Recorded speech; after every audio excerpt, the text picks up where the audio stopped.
أعوذ بالله من الشيطان الرجيم بسم الله الرحمن الرحيم قل للمؤمنين يغضوا من أبصارهم ويحفظوا فروجهم ذلك أزكى لهم إن الله خبير بما يصنعون صدق الله مولانا العظيم الصلاة والسلام عليك يا سيدي يا رسول الله الصلاة والسلام عليك يا سيدي يا حبيب الله والصلاة والسلام عليك يا سيدي يا شفيع المذنبين وعلى آلك وأصحابك يا سيدي يا رحمة للعالمين.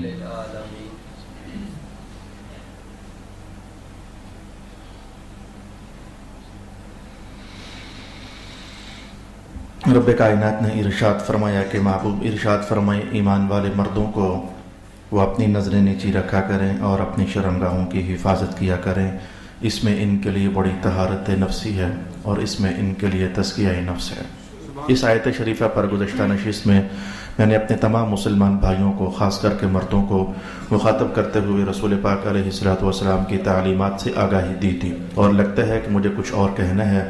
آج کی نشست میں بھی ہم بہت ساری حدیثیں رسول پاک علیہ الصلوۃ والسلام کی جو نظروں کے حوالے سے آپ کو یہ سن کر انتہائی حیرت بھی ہوگی، خوشی بھی ہوگی، تعجب بھی ہوگا، راحت مندی بھی ہوگی کہ یار ہماری ان آنکھوں کے لیے رسول اللہ نے اتنے حکام ارشاد فرمائے ہیں اور ہم غریبوں کو پتہ ہی نہیں ہے۔ رب کائنات نے بھی تو عنوان یہیں سے چھیڑا ہے کہ یہ نظر جو ہے اس کو سنبھالنا ہوتا ہے، بچانا ہوتا ہے۔ قرآن حکیم نے بھی نظروں پر پہرے داری کی باتیں کی ہیں، رسول پاک علیہ الصلوۃ والسلام نے بھی نظروں پر پہرے داری کی باتیں کی ہیں۔ قرآن پاک نے ذرا اپنی انداز میں بیان کر دیا، کیونکہ حضور پاک علیہ الصلوۃ والسلام کی اللہ کی طرف سے مذہبی اور نبوت کی ذمہ داری ہے کہ بات کو کھول کھول کر بیان کرتے ہیں، اسی لیے پھر میرے حضور اس آیت کو بہت کھول کھول کر بیان فرما رہے ہیں۔ میں آج کی نشست میں ان نظروں کے حوالے سے، ویسے ایسا ہے جب میں کوئی حدیث کہنے لگوں گا تو اس میں اس عنوان کے علاوہ دو چار باتیں اور بھی آ جایا کریں گی۔ یہ رسول پاک علیہ السلام کی عادت علمی تھی کہ جب ایک بات فرمانی ہوتی دو چار ساتھ اور ہی ارشاد فرما دیا کرتے تھے، ایک عنوان کے ساتھ دو چار ساتھ اور بھی سمجھ آ جایا کرتے تھے، لیکن بیسک عنوان ہمارا یہ ہے کہ نظروں کے متعلق رسول پاک علیہ الصلوۃ والسلام نے ہم مسلمان مردوں کو کیا احکام ارشاد فرمائے ہیں۔ اس وقت میرے ہاتھ میں الدر المنصور ہے، حضرت امام جلال الدین سیوطی کی رحمۃ اللہ تعالی علیہ، اور آپ جانتے ہیں کہ جب بھی مجھے بہت زیادہ احادیث شریفہ تلاوت کرنی ہوتی ہے تو میں اسی کتاب کا سہارا لیا کرتا ہوں۔ صرف میں کیا، اس وقت اردو زبان کے اندر جتنے بھی مفسرین نے تفاسیر قلم بند کی ہیں وہ سارے انہی کے پاس حاضر ہوتے ہیں اور اسی بڑی کتاب سے حدیثیں نکال کر اپنے اردو کتاب کے اندر نقل فرماتے ہیں، اس لیے میں اصل مرجع اٹھا کر آپ کے سامنے لے آتا ہوں۔ نظروں کے حوالے سے رسول پاک علیہ السلام کا یہ فرمان سماعت کیجیے۔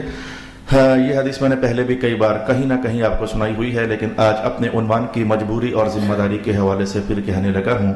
رسول اکرم صلی اللہ علیہ وآلہ وسلم نے ارشاد فرمایا کہ تم مجھے 6 چیزوں کی ضمانت دے دو تو میں تمہیں جنت کی ضمانت دے سکتا ہوں۔ تم کہہ دو کہ ہم ان 6 چیزوں کو ہم بچا کے رکھیں گے، محفوظ کریں گے، تو جنت کی گارنٹی میں لکھ کر دے دیتا ہوں۔ یعنی اتنی اہم چیزیں ہیں، وہ 6 کی 6 سن لیتے ہیں۔ ہمارا ٹاپک ان میں سے ایک ہوگا، باقی سارا مذہب کے حوالے سے ہمارا ہی عنوان ہوگا، سارا ہمارا ہی عنوان ہوگا، لیکن آج کا جو ہمارا عنوان ہے وہ اس میں سے ایک ہوگا۔ تو آپ نے فرمایا کہ جب بات کرو تو جھوٹ نہ بولا کرو، جھوٹ نہ بولا کرو، بہت خطرناک جرم ہے، جھوٹ نہ بولا کرو، لعنت برستی ہے جھوٹ بولنے والے پر۔ اب لعنت کیا ہوتی ہے میں نے کئی بار آپ کو بیان کیا، بندہ اللہ کی رحمت سے دور ہو جاتا ہے، جھوٹ بولنے والا اللہ کی رحمت سے دور ہو جاتا ہے، اسی کا نام ہے لعنت۔ لعنت کا ترجمہ ہے البعد عن رحمت اللہ، اللہ کی رحمت سے دور ہو جانا۔ تو جس کو اللہ کی رحمت کے دائرے تو ہے ہی نہیں، جسے اللہ کی رحمت سے دھکیل کر باہر کر دیا گیا، تو کیا یار وہ کیا بندہ کامیابی پائے گا، کیا وہ منزل کا نشان اور سراغ پائے گا۔ تو جب بات کیا کرو جھوٹ نہ بولا کرو، ضمانت دے دو، زبان سے سچ نکالیں گے، میں تمہیں جنت کی ضمانت دوں گا۔ دوسری بات فرمائی کہ جب تمہارے پاس امانت رکھی جائے تو اس میں خیانت نہ کیا کرو۔ رسول اللہ علیہ السلام نے امانت کے حوالے سے فرمایا تھا، میں جا رہا ہوں تو میرے جانے کے بعد پہلے جو چیزیں اٹھ جائیں گی نا، لوگ اسے ترک کر دیں گے، وہ امانت ہی ہوگی۔ تو بڑے زمانوں سے یہ امانت کے اندر خیانت چل رہی ہے۔ گنے چنے مسلمان رہ گئے ہیں، گنے چنے، جن کو پتہ ہے کہ ہمارے پاس پڑا ہوا کسی کا رائی کا دانہ بھی اسی کا ہے، ہمارا نہیں ہے۔ یہاں تو آمدن ہڑپ کیا جاتا ہے، غصب کیا جاتا ہے، حملے کیے جاتے ہیں اور ہیلا سازیاں کی جاتی ہیں قبضے کرنے کے لیے، پتہ نہیں کیا کیا مکاریاں، پٹواریوں سے ملا جاتا ہے، تھانے داروں سے ملا جاتا ہے، ایسا چوس سے ملا جاتا ہے، ججوں سے مل لیا جاتا ہے۔ اللہ تعالی ہم مسلمانوں کے ایمان کی حفاظت فرمائے۔ یہ جو وہ گند ہوتے ہیں مختلف گوشوں کے اندر پڑے ہوئے، ایک محراب کی ذمہ داری ہوتے، بول دیتا ہے، اس کے بعد عمل اللہ کی توفیق سے اپنا اپنا معاملہ ہوتا ہے۔ امانت ہمارے پاس ہے تو اس کو خاص کر کے وہ گھرانے جن کے اندر، یہ بھی تازہ کیس میرے پاس پہنچا ہوا ہے ایک، وہ گھرانے جن کے اندر ابا فوت ہو گیا تو یتیم بچے ہیں، چاچا جائیداد ہڑپ کرنا چاہتا ہے، اس کے پاس امانت ہے، ظالم چاچا، ظالم تایا، تیرے پاس امانت ہے یتیموں کی، خبردار اگر آج قرآن کی للکار نہیں سنے گا قیامت والے دن پھر یہ آواز سننے کے لیے تیار ہو جا، جو اوروں کا مال کھایا ہوا ہے، جو مال نہیں تھا دوزخ کے انگارے تھے۔ یتیموں کا مال خاص کر کے خاندان والوں کے پاس امانت ہوتی ہے، یہ چچے لوگ، یہ تائی لوگ ہڑپ کر جانا چاہتے ہیں، اللہ پاک ان کو ہدایت عطا فرمائے۔ تمہارے پاس امانت ہو تو اس کی حفاظت کیا کرو، اور جب وعدہ کیا کرو تو اسے پورا کیا کرو۔ مسلمانوں وعدہ کیا کرو تو اسے پورا کیا۔ جنازے پر وعدے کرتے پورے نہیں کرتے ہو، شادی پر وعدے کرتے، 2 بجے جنازہ، 2 بجے شادی ہوگی، 4:30 بجے کرتے ہو۔ یہ صرف آپ لوگوں کے نام نہیں، ہم خطیبوں کے نام بھی، خطیبوں سے معذرت، ناراض نہ ہو، لیکن رسول اللہ کا حکم تو حضور کا حکم ہی ہے۔ یہ دین صرف پبلک کے لیے تو نہیں، ہم مولویوں کے لیے بھی ہے۔ میرے استاد گرامی دورہ حدیث پڑھاتے ہوئے فرما رہے تھے کہ جب ایک خطیب وعدہ کرتا ہے کہ جماعت 2 بجے ہوگی تو اس نے 2:15 کر دی تو اس نے جتنے بندے آئے ہیں اتنے وعدے توڑے ہیں۔ وہ وعدہ کسی ایک بندے کے ساتھ نہیں ہوتا، جو لکھ دیا جاتا ہے وہ کسی ایک بندے سے وعدہ نہیں ہوتا، وہ پوری پبلک سے وعدہ ہوتا، جتنے آئے اتنے وعدے توڑے۔ جب خطیب بھی ہر جمعے کو اتنے وعدے توڑے گا، اعوذ باللہ من الشیطان الرجیم، پیران طریقت کو بھی اللہ تعالیٰ برکتوں سے نوازے۔ میں یہی دعا دے سکتا ہوں نا، جب آپ کو پیر صاحب پتہ ہے کہ 2 بجے جنازہ ہے، کیوں نہیں پہنچے ہو؟ لیٹ ہو گیا تھا، کیوں لیٹ ہو گئے تھے؟ آپ گھر سے آدھا گھنٹہ پہلے نکلتے۔ میں کسی ایک کو نہیں کہہ رہا، سب ماحول سارا بگڑا ہوا ہے۔ عالم صاحب آپ کو پتا ہے 2:30 بجے جنازہ ہے، کیوں نہیں لیٹ؟ آپ کو پتا ہے رش ہوتا ہے، پہلے نکلو۔ آپ کی وجہ سے 250 بندہ ڈسٹرب ہو رہا ہے، گرمی کے اندر کھڑا ہے، تپ رہا ہے، اور پھر اتنے وعدے بھی تو پیر صاحب توڑ دیے نا آپ نے، عالم صاحب اتنے وعدے بھی تو آپ نے توڑ دیے نا۔ واپس آ جائیں۔ اللہ کی قسم مذہب پیروں کے لیے بھی ہے، اللہ کی قسم مذہب علماء کے لیے بھی ہے، اللہ کی قسم مذہب آپ سب کے لیے ہے، ہم سب حضور کے امتی ہیں، ہم سب کے لیے ہیں۔ یعنی یہ ایسا نہیں ہے کہ ہم جو ہے وہ جو محراب نشین ہیں تو ہم حضور کے دیے ہوئے اصولوں سے ماورا ہیں، نہیں، ہم سب پر ایسے لاگو ہوتا ہے اللہ تعالیٰ کا قانون، ہم چھوٹوں سے لے کر بڑوں تک اللہ تعالیٰ عمل کی توفیق عطا فرماتا ہے۔ میں جب وعدہ کرو پورا کرو، میں جنت کی ضمانت دوں گا۔ 3 باتیں ہوئیں۔ چوتھی بات حضور پاک ارشاد فرماتے ہیں کہ ہمارا عنوان نظروں کو نیچے رکھا کرو، نظروں کو سنبھال لو، تم جنت کی ضمانت میں تمہیں دے دوں گا۔ تھوڑی دیر کے لیے پتہ چل جاتا ہے، آنکھ دیکھتی کسی ایک جگہ ہے، دائرہ اس کا بہت بڑا ہوتا ہے۔ جب بندہ چل رہا ہوتا ہے، دیکھ بھلے زمین پر رہا ہو، اسے پتہ چل جاتا ہے آگے سے خاتون آ رہی ہے، وہاں سے امتحان شروع ہو جاتا ہے۔ ایک طرف وہ عورت ہوتی ہے جس کو ایک نظر دیکھنا چاہتے ہو تم، اور ایک طرف مدینے والے آقا کا فرمان ہوتا ہے۔ پھر اس وقت تم نے فیصلہ کرنا ہوتا ہے کہ عورت کو دیکھ کر رسول اللہ کو ناراض کرنا چاہتے ہیں یا سر جھکا کر حضور کی یہ ضمانت جیتنا چاہتے ہیں، مولا اس کو جنت عطا فرما دے۔ یہ فیصلہ اس وقت آپ لوگوں نے کرنا ہوتا ہے۔ نگاہوں کو نیچے رکھو، میں تمہیں جنت کی ضمانت دیتا ہوں۔ اپنے ہاتھوں کو ظلم سے روکے رکھو، اگر ڈولوں میں طاقت آ گئی ہے نا اسے دبا لو، اگر چھاتی تن گئی ہے اسے دبا لو۔ یہ تنی ہوئی چھاتیاں پگھل جاتی ہیں، یہ ابھرے ہوئے ڈولے آخرکار یہ دم توڑ دیتے ہیں، یہ پٹھے کمزور ہو جاتے ہیں۔ ایک دن پھر ایسا آ جاتا ہے کہ بندہ چل کر جا سکنے کے قابل بھی نہیں رہتا، اسے منجی پر لٹا کر اللہ کے دربار میں پیش کر دیا جاتا ہے۔ یہ کہاں گئی تمہاری طاقتیں؟ وہ زوراوریاں کہاں گئیں؟ وہ تنے ہوئے سینے کہاں گئے؟ اور وہ ابھرے ہوئے سر کہاں گئے؟ قرآن پاک کی آواز، رسول اللہ علیہ السلام کے دین پاک کی آواز کہ اپنے ہاتھوں کو ظلم سے روک لو۔ یہ کمزور آدمی کیا ظلم کرے گا؟ لسیدہ کی زور محمد نس جانا یا رونا، غریبہ بھی روتا ہی رہتا ہے، وہ تو بیچارہ مار ہی کھاتا رہتا ہے۔ یہ مارنے والے ظالم ہوتے ہیں، یہ مارنے والے کیا بدماشوں کے جنازے نہیں ہوتے؟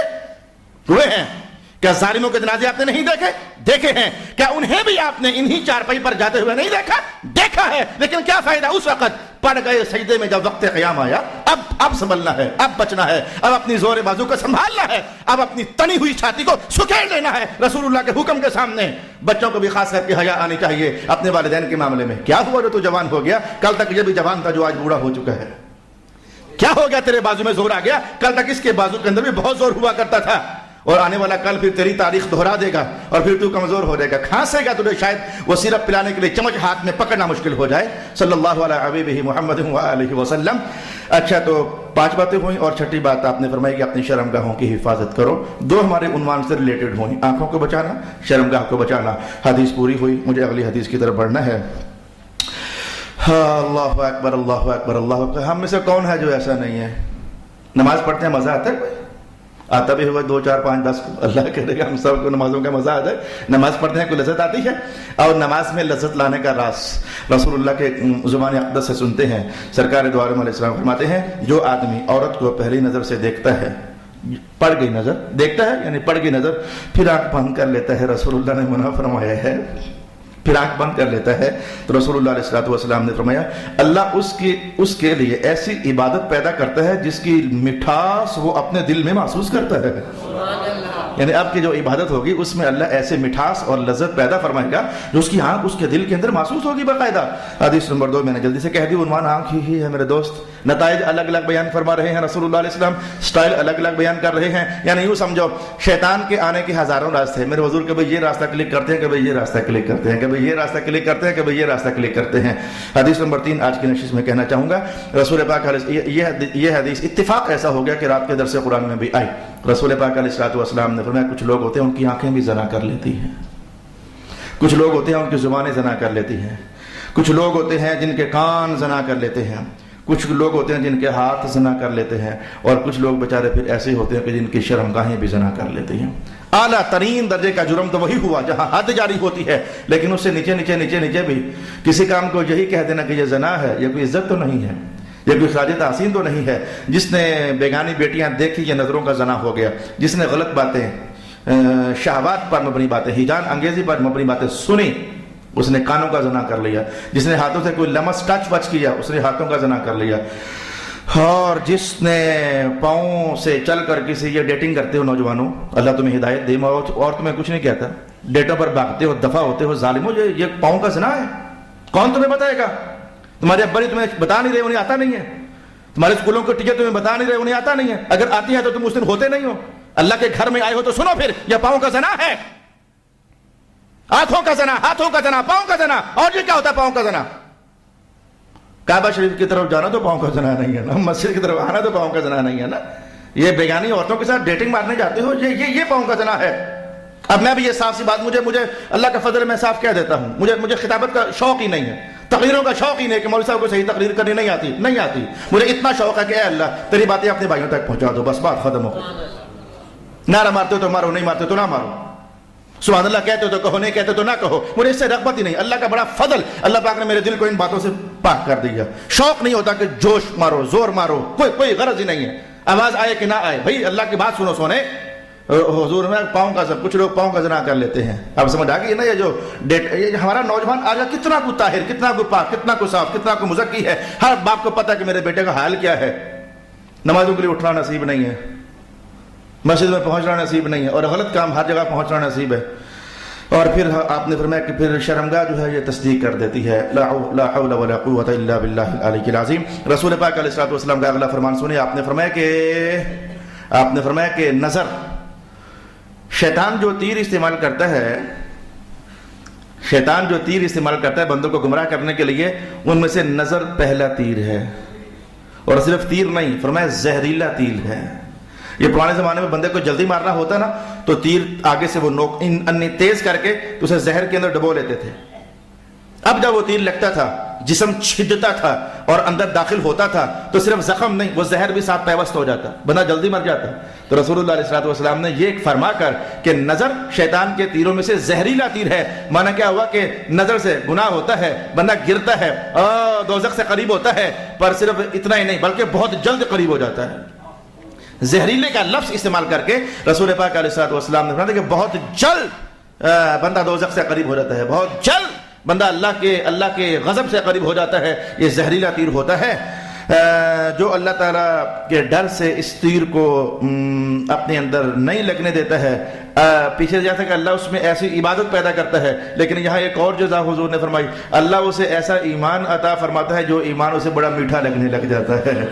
یہ ایمان کی مٹھاس بھی ہوتی ہے. امام بخاری نے کتاب الایمان کے اندر احادیث نقل فرمائی، وہ بندہ اس وقت تک ایمان کی لذت پا ہی نہیں سکتا. یعنی ایمان کی بھی لذت ہوتی ہے اب کیا کریں ہم بیچارے بڑے زمانوں سے ایمان کے حوالے سے، عمل کی لذت کے حوالے سے بھوکے ہیں. غریبوں کا پتہ ہی نہیں، کچھ کھایا ہو تو چسکا پتہ ہوتا ہے نا کہ لذت ہوتی کیسی ہے. ایمان کی لذت ہوتی ہے، ہم غریبوں کو نہیں پتہ. عمل کرنے کی لذت ہوتی ہے، ہم غریبوں کا پتہ ہی نہیں ہے. چلیں میں آج پتہ بتا رہا ہوں نا، آج رسول اللہ علیہ السلام کی زبان اقدس سے نکلے ہوئے پتے ہم سن رہے ہیں نا. بس اتنا ہی کرنا ہے نا. بس میں یوں کہوں گا، کوئی بہن آ رہی ہے سامنے سے، میں یوں کہوں گا کوئی بہن آ رہی ہے، بس نظر ہی جھکانی ہے نا.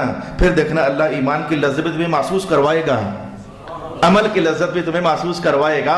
صلی اللہ علیہ حبیبہ محمد وآلہ وسلم. یہاں رک کر میں باپوں کو مخاطب کرتا ہوں. باپوں، اس لیے تمہیں ہم لوگ کہتے ہیں اپنے بچوں کو مسجد میں لے کر آیا کرو. جو تربیت مذہب اور محراب کرتا ہے یہ اسکولوں اور کالجوں کے اندر نہیں ہوتی ہے. پڑھ چکے ہو سارا کچھ، آپ لوگ اسکولوں کے خاک کھان چھان چکے ہو، کالجوں میں آ جا چکے ہو، انسٹیٹیوٹس میں آپ نے دھکے کھا لیے ہوئے ہیں.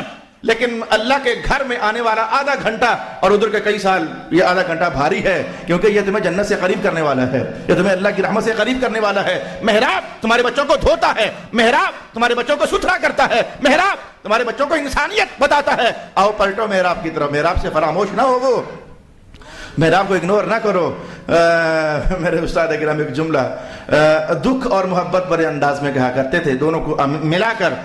جن چراغوں کو تم نے ٹوٹا سمجھ کر توڑ پھینک دیا ہے، یہ ٹوٹے چراغ جلیں گے تو روشنی ہوگی. یہ مذہب ٹوٹا چراغ نہیں ہے، لیکن تم نے آخری سے پھینک دیا ہوا ہے. یہی دوبارہ جلے گا تو اللہ تعالیٰ پھر سے تمہیں ایمان کی روشنی عطا فرمائے گا.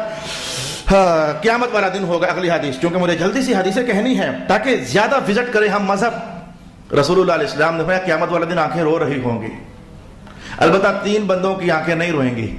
3 بندے ہیں. سننا چاہو گے کہ آپ کدھر ہو، یا جدھر دیکھو ادھر ہی ہو. وہ جو 3 ہیں، ہو سکتا ہے کہ آپ وہ تینوں خصلتیں اللہ نے آپ کو دی ہوئی ہو، اور اگر نہیں دی تو تلاش کرنے میں کیا حرج ہے. آج موقع ہے، مجھے دہرانا پڑ گیا. جناب علی پاک کا قول، آپ نے فرمایا کہ آج کر لو کر لو کر لو، آج عمل ہے، ابھی حساب شروع نہیں ہوا. آج عمل کا زمانہ ہے، ابھی حساب شروع نہیں ہوا.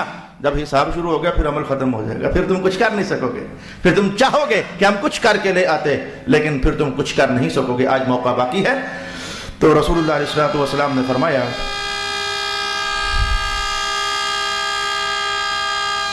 الصلاۃ والسلام علیک یا سیدی یا رسول اللہ وعلی آلک واصحابک یا سیدی یا حبیب اللہ. رسول اللہ علیہ السلام نے فرمایا کہ آنکھیں روئیں گی قیامت والے دن.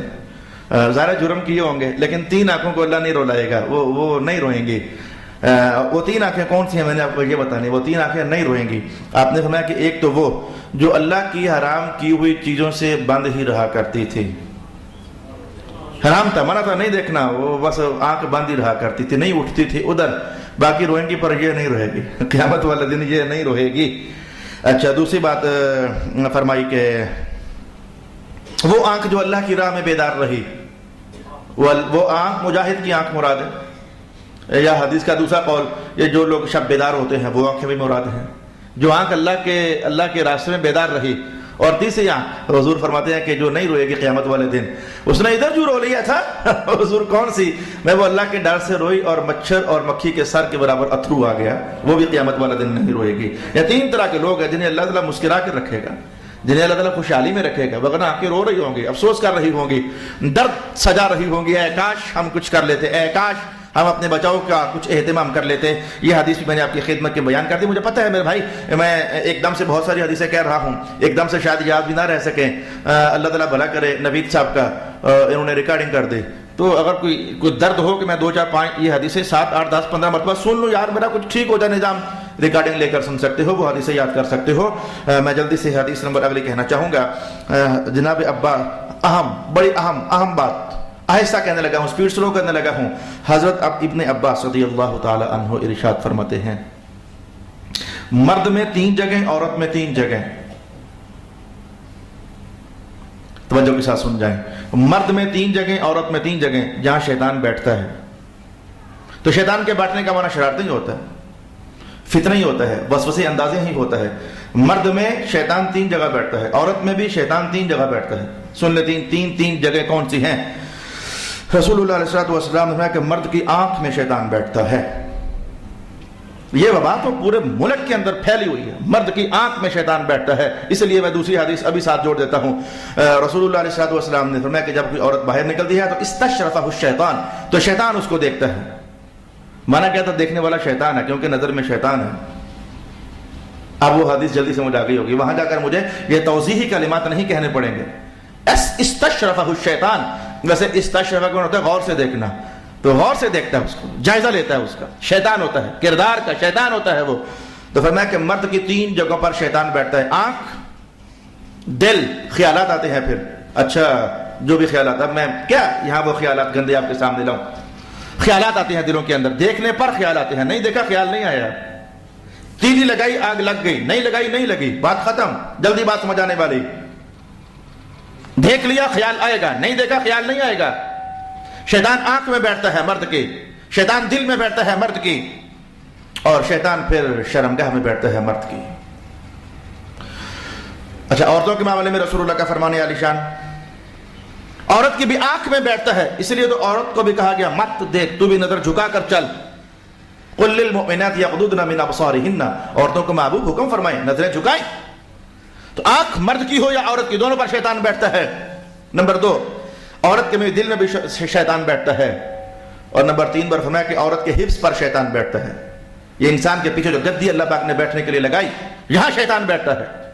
یعنی شیطان بیٹھتا ہے، بس وسوسے ہیں، شرارتیں ہیں، خباثتیں ہیں، شیطانیتیں ہیں. اعوذ باللہ من الشیطان الرجیم. تو پھر خود کو بھی سنبھالو، گھروں کی خواتین کو بھی سنبھالو. بتاؤ انہوں رسول اللہ کی باتیں بتاؤ. حدیث مکمل ہوئی، میں اگلی حدیث پر بڑھ جانا چاہوں گا. اچھا تو ایک اور چیز بتانے لگا ہوں. روایت ایک سناؤں گا، باتیں 2 بتاؤں گا. حضرت علا بن زیاد رحمہ اللہ ارشاد فرماتے ہیں کہ تیری نظر عورت کی چادر کی خوبصورتی پر بھی نہیں پڑنی چاہیے. عورت کی چادر کی خوبصورتی پر بھی تیری نظر نہیں پڑنی چاہیے. یعنی اگر وہ اللہ والی، اس نے اپنے آپ کو سنبھال ہی لیا ہے، اس نے پردہ کر ہی لیا ہے، اب تو شرم کر بے حیا. اب وہ بیچاری اور کیا کرے وہ بیچاری. اور برقع پہننا تھا، منہ چھپانا تھا، چھپا لیا غریبنی نے. چادر پہننی تھی، اپنا جسم ڈھانپنا تھا، ڈھانپ لیا. اب بھی تو شیطان بنا ہوا ہے. تو علا بن زیاد فرماتے ہیں کہ تیری نظر عورت کی چادر کی خوبصورتی پر بھی نہیں پڑنی چاہیے، وگرنہ اس سے بھی دلوں کے اندر شہوت پیدا ہو جاتی ہے. اللہ تعالی ہم کو ہدایت دے دے. حالات ٹھیک نہیں ہیں. کتنی خواتین کی باتیں آخر کار گھوم گھما کر، میں ڈائریکٹ ملاقات نہیں کرتا، کوئی خاتون مسئلہ پوچھا بھائی کو بھیجو، یا بھائی کے ساتھ آ جاؤ، ابا کے ساتھ آ جاؤ. بیچاری شکوہ کرتی ہیں علامہ صاحب برقعے پہن کر بھی ہم محفوظ نہیں ہیں. کتنے شیطان گنڈے ہمیں برقعوں کے اندر بھی گھورتے رہتے ہیں.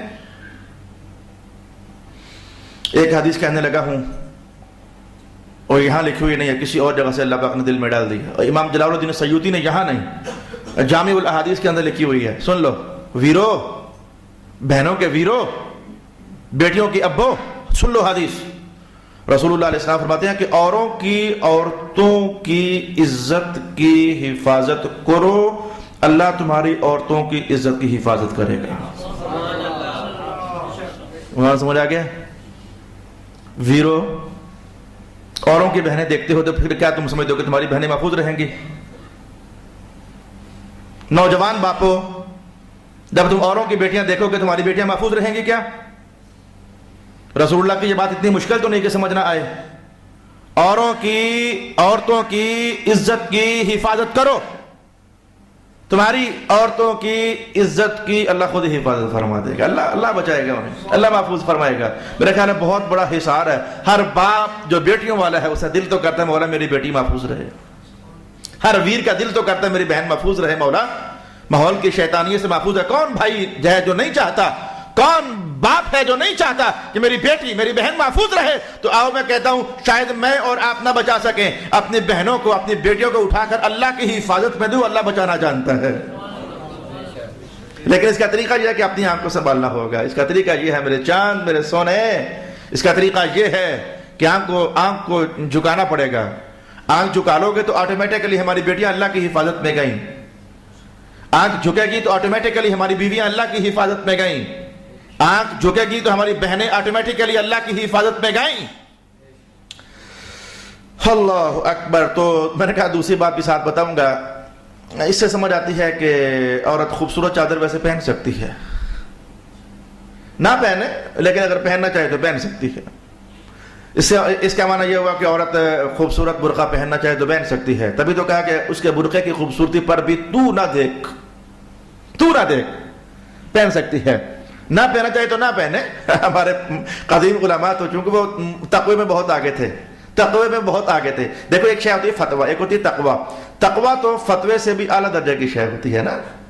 تقوی کے اندر تو مزید بچ جانا ہوتا ہے، مزید احتیاط کرنی ہوتی ہے، جس کا اشارہ حضور پاک نے فرمایا جس راستے پر جا کر تم سلپ کر کے گر سکتے ہو نا، تو اس راستے پر جانا ویسے جائز ہے، پر تم اس راستے پر جاؤ ہی نہ، تاکہ سلپ ہونے کا چانس ہی ختم ہو جائے۔ یہ میں نے حدیث کو اپنے انداز میں کہا ہے، یہ ترجمہ نہیں ہے حدیث کا، لیکن عنوان 100% یہی ہے۔ جس راستے پر چلنے سے چراگاہوں کا لفظ حضور نے استعمال فرمایا، چراگاہوں کے گرد جیسے جانور چرتا ہے تو کبھی تو بیگانے کھیت میں منہ مار ہی دیتا ہے نا، تو جانور کو چراگاہوں سے رکھو ہی دور تاکہ وہ بیگانے کھیت میں منہ مارے ہی نہ۔ اس حدیث سے میں نے یہ ترجمہ نکال کر آپ کو بتایا کہ جس راستے سے، یعنی تقوی اور فتویٰ، میں نے کہا پرانے ہمارے جو پچھلے علماء تھے وہ چونکہ تقوی میں بہت آگے تھے، وہ تو فرماتے ہوتے تھے، کتابوں میں لکھا ہوا ہے کہ عورت میلے سے کپڑے پہن کر باہر نکلے، میرا گندا کچیلا سا برقع پہن کر باہر نکلے تاکہ دیکھنے والا دیکھنا چاہے بھی تو اس کی نظر جمے ہی نہ، کیا گندی بندی عورت ہے۔ لیکن میں کہتا ہوں کہ مذہب نے باہر کیف رخصت دی ہے کہ اگر ستھرے کپڑے پہن کر، لیکن باپردہ ہو کر، صاف ستھرا برقع پہن کر، صاف ستھری چادر پہن کر اوڑھ کر اگر باہر نکلنا چاہے تو باہر کیفی، اس میں کوئی قدغن نہیں ہے، اس میں کوئی رکاوٹ اور برائی نہیں ہے۔ جو اصل بنیاد ہے وہ میں نے آپ کو بتا دی ہے کہ اس خوبصورت برقعے پر بھی تیری نظر نہیں پڑنی چاہیے۔ مجھے لگتا ہے کہ شاید مجھے مردوں ہی کے حوالے سے اگلی نشست پھر مجھے کہنی ہے۔ آپ کو پتہ ہے کہ میں اپنی طرف سے کوشش کرتا ہوں کہ امانت داری کے ساتھ عنوان میٹھا ہو تو میٹھا ہی بیان کرتا ہوں، عنوان جمالیاتی ہو تو جمالیاتی انداز میں ہی بیان کرتا ہوں، لیکن جب عنوان کے اندر بڑی شدت ہو تو اسی انداز میں مجھے کہنا چاہیے۔ پھر اس موقع پر مجھے ہرگز آپ کو نہیں دیکھنا چاہیے، مجھے اس کا جو زور ہے وہ لہجے میں اتارنا چاہیے۔ حدیث پاک میں آتا ہے کہ رسول پاک علیہ الصلوۃ والسلام جب تقریر اور گفتگو فرمایا کرتے تھے تو کئی بار ایسا ہوتا تھا جب عنوان کچھ ایسا ہوتا تو رسول اللہ علیہ الصلوۃ والسلام کا لہجہ مبارک اونچا ہو جاتا اور مبارک چہرہ سرخ ہو جاتا۔ صحابہ کہتے ہیں ایسے لگنے لگ جاتا جیسے کسی نے حضور کے رخساروں میں اناردانہ نہ چوڑا ہوا ہے، وہ اتنا سرخ ہو جاتا، خاص کر کے جب اللہ کی حدود کی بات ہوتی، جب اللہ کے حدود کی بات ہوتی تب تو رسول پاک علیہ الصلوۃ والسلام کا لہجہ مبارک بہت زور آور ہو جایا کرتا تھا۔ اچھا واپس ہے، میں جو اگلی حدیث آپ کے سامنے کہنا چاہتا ہوں، پھر آہستہ کہنے لگا ہوں، تین باتیں وہ حدیث آپ کو ذہن میں رہنی چاہیے، میں پھر کہنے لگا ہوں۔ اور میرے پیاریو، رسول اللہ نے فرمایا تھا سورۃ نور بیٹیوں کو خاص کر کے بتاؤ، عورتوں کو یہ ریکارڈنگ لے جانا سکھا دینا، جا کر جہاں تک زندگی میں پہنچ چکی ہو ابھی تک آپ نے بیویوں کو یہ سورۃ نور نہیں سکھائی ہے، نہیں سکھائی آپ لوگوں نے سورۃ نور، آپ کو خود نہیں آتی تھی، آپ نے بہنوں کو نہیں سکھائی ہے سورۃ نور ابھی تک، لے جاؤ یہ آواز ہے اپنے بیویوں تک، بہنوں تک پہنچا دو، بٹھاؤ انہیں گھر میں، جیسے روزانہ اہتمام سے ٹی وی دیکھتے ہو نا، ایسے آدھے پونے گھنٹے کا لیکچر سن لیا کرو رسول اللہ کی باتوں کا، اپنی بیگمات کو سکھاؤ، بہنوں کو سکھاؤ، بیٹیوں کو سکھاؤ۔ تو رسول اللہ علیہ الصلوۃ والسلام نے فرمایا کہ جیسے ہے، میں الٹی سیدھی باتیں دماغ میں مت لے کر آنا، صحیح باتیں تمہیں بتاؤ تو تم لوگ کہتے ہیں یہ کیسی بات کہہ دی ہے، اس طرح کی باتیں محراب میں نہیں کہنی چاہیے، اور کہاں کہنی چاہیے؟ حضور کے دین کی باتیں محراب میں نہیں کہنی تو کہاں کہنی چاہیے؟ سنو رسول اللہ کا فرمان۔ یہ حدیث کے الفاظ ہیں کہ آپ نے فرمایا کہ جب عورت جب آتی ہے تو شیطان کی صورت میں آتی ہے اور جاتی ہے تو شیطان کی صورت میں جاتی ہے۔ عورت کا فرنٹ، اس پر بھی شیطان، عورت کا بیک، اس پر بھی شیطان۔ لہذا یہ نہیں سوچنا کہ چلی گئی ہے اب دیکھ لو پیچھے سے، کہ نہیں آ رہی ہے نہیں دیکھنا، میں نے ابھی تک سمجھا دیا، گزر گئی ہے اب ہی دیکھ لو، فرمایا نہیں، پچھلی حدیث میں کہا نہیں تھا اس کے حفظ پر شیطان ہوتا ہے۔ اب میرے حضور نے کیا فرمایا کہ وہ آتی ہے تو شیطان کی صورت میں، جاتی ہے تو شیطان کی صورت میں۔ عورت شیطان نہیں ہے، مردوں کو سمجھایا جا رہا ہے شیطان چمٹا ہوتا ہے تمہارے مابین کہیں، اور تمہیں پھسلانا چاہتا ہے۔ اچھا جو میں نے بات کہی تھی کہ یہ نہ کہنا کہ لو کیسی بات کہہ دی ہے، تو حضور کی بات پھر میں نہیں کہوں گا تو کون کہے گا؟ آپ نے فرمایا کہ اگر کسی عورت کو دیکھ چکے ہو، دل میں کوئی خیال آ گیا ہے، جب گھر جاؤ، اپنی زوجہ کے پاس چلے جاؤ اور اپنی آگ بجھا لو، جو اللہ نے ادھر رکھا وہی ادھر رکھا، میں اس کو اب نہیں کھول سکتا، آپ کو پتہ ہے میں نے کیا کہہ دیا، جو اللہ نے ادھر رکھا وہی ادھر رکھا۔ یہاں تک رسول اللہ علیہ الصلوۃ والسلام نے اپنے امتیوں کو بچانے کا اہتمام کیا، یہاں تک۔ اس کو اس نظر سے دیکھو، اس کو یوں نہ دیکھو کہ محراب میں کیا کہہ دیا، یہ کہنا ہے محراب نے کہنا ہے، اور کس نے کہنا ہے؟ اللہ پاک نے سب مردوں کو ایک ہی جیسا بنایا، اللہ پاک نے سب عورتوں کو ایک جیسا بنایا. جا گھر چلا جا. اگلی حدیث کہنا چاہوں گا کہ رسول پاک صلی اللہ علیہ وسلم بھائی آخری لحظے ہیں اور ڈراؤنی حدیث ہے. نشست کے آخری لحظے اور میرے پاس ابھی 6-7 حدیثیں اور ہیں جو مردوں کو میں نے بتانی ہیں, اپنے بھائیوں کو بتانی ہیں. اگلی نشست میں آنا بتاؤں گا, لیکن جاتے جاتے 1.5 منٹ میں یہ حدیث سن جائیں. اور یہ آپ سوچ بھی نہیں سکتے کہ اوہ ایسا ہے. ہاں جی ایسا ہے. یہ حدیث ویسے آدھی مردوں کی ہے آدھی عورتوں کی ہے, دونوں کی ہے. رسول پاک علیہ الصلوۃ والسلام نے ارشاد فرمایا, خواجہ حسن بصری فرماتے ہیں کہ ہمیں یہ خبر پہنچی ہے, حضور کی حدیث پہنچی ہے کہ جو عورت دیکھنے والے پر بھی اللہ کی لعنت اور جس کو دیکھا گیا اس پر بھی اللہ کی لعنت.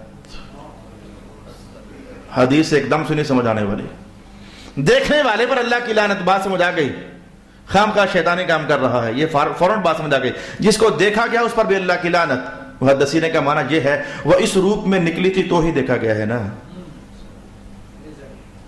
بے پردہ عورتوں, میری پیاری بہنوں, جنت میں صرف مردوں نے نہیں جانا, آپ نے بھی جانا ہے. میری پیاری بیٹیوں, میری پیاری بہنوں, جنت میں آپ نے بھی جانا ہے. اگر مردوں کو جنت میں جانے کے لیے کوشش کرنی چاہیے, میری ستھری بہنوں آپ کو بھی جنت میں جانے کی کوشش کرنی چاہیے.